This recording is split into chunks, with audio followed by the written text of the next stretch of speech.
कि हमके यापन दास बनाला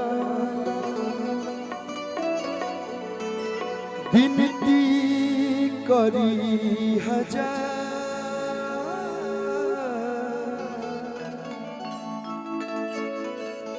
तोहरे चरण के धूल से मैया बनी तकदीर हमार। सालों भर ट्रेंडिंग में रहेला गीत बा कि केहू दुनिया में कतनो दुलारी बाकी ये कहीं हो खेली महतारी। माई तो माई होली। अभी कुछ दिन पहले सरस्वती मैया आई होली, लोग पूजा कैलस।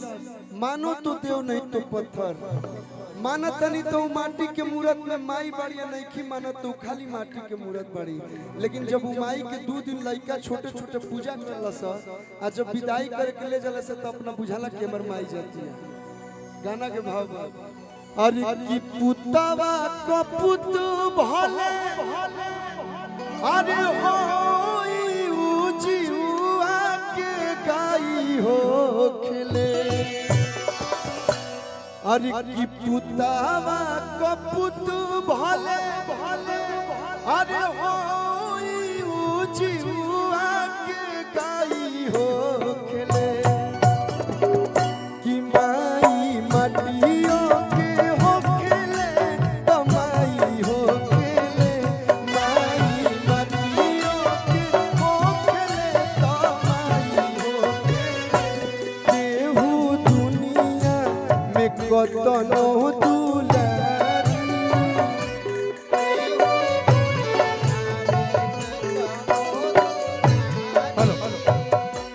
बाकी ये कहीं वो खेली महतारी बाकी ये कहीं वो खेली महतारी।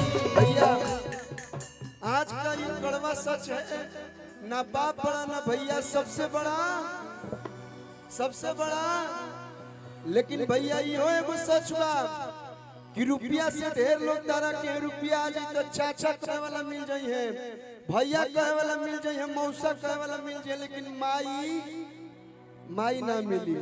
अरे की पुतावा को पुत भले होई उजिया के गाई हो खेले पुतावा को पुत भले होई उजिया के गाई हो खेले माई मटियो के हो खेले तो माई हो खेले माई मटियो के हो खेले तो माई हो खेले।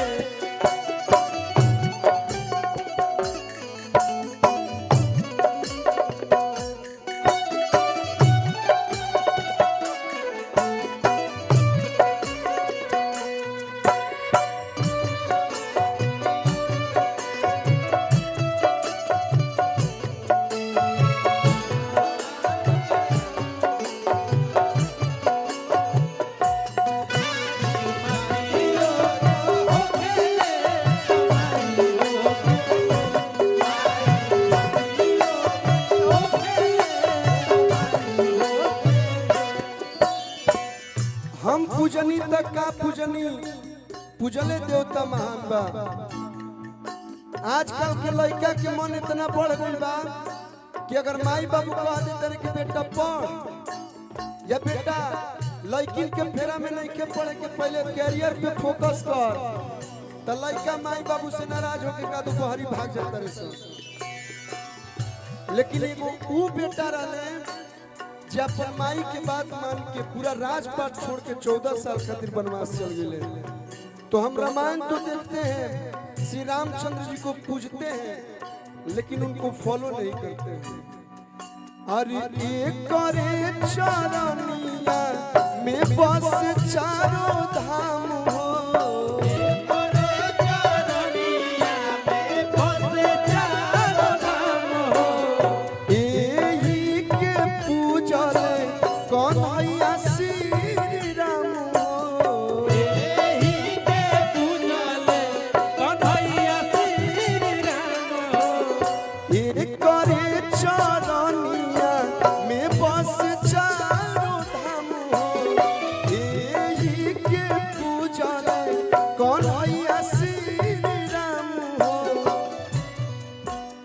दुख में ओढ़ावे आंसू या चारा तमुहे नु दवाई हो खेले। दुख में ओढ़ावे आंसू या चारा तमुहे नु दवाई हो खेले। बिने भैया कभी चोट लागेला नु तो हमने की आही माई कहने जा, आही रे माई, तो दुख होके चाहे सुख माई याद पड़ेले। यही से माई के कभी भी कष्ट ना देवे के चाहिए। माई करवा बड़ी ढकैल तो कबो खुश ना रह पैबो। त माई माटियो के होकेले, त माई होकेले, माई माटियो के होकेले, त माई होकेले। आजकल 2020 के जमाना में तो शॉर्टकट में एगो गीत हम बक्सर खातिर गौले रहनी। बक्सर बाघावा जिला तो